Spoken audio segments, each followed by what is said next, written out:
Bonsoir, bienvenue dans votre journal sur la chaîne Juno 7. Fatima entre dans l'histoire. Le 23 août restera gravé dans les mémoires. Elle est devenue la première femme haïtienne à chanter à l'Olympia de Montréal. Sa voix céleste a conquis une salle comble, composée d'Haïtiens venus de tout le Québec et d'amoureux de musique de diverses origines. Dès l'ouverture avec You Raise Me Up, le public a été transporté par une émotion rare. La soirée a été ponctuée de moments forts, notamment avec Kenyaithi, Tidozeni et Oswald, qui ont offert un final vibrant.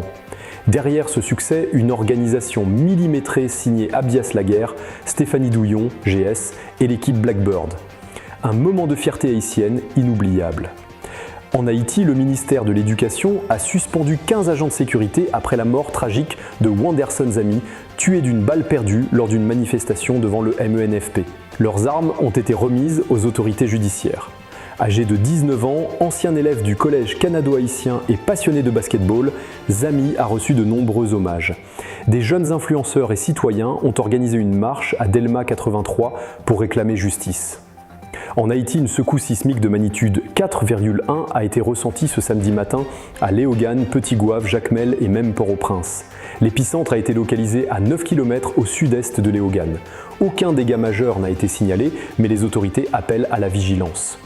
Dans l'Artibonite, Jacques Adair reprend la direction de la police départementale, en remplacement de Jean Frenel Beauvoir. Déjà à ce poste par le passé, il s'était illustré lors d'opérations contre le chef de gang Audema Louisan.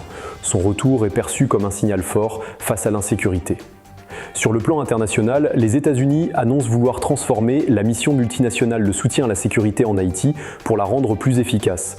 Le chargé d'affaires Henry Wooster a salué le rôle du Kenya et promis de renforcer les moyens de la force afin de répondre aux défis persistants.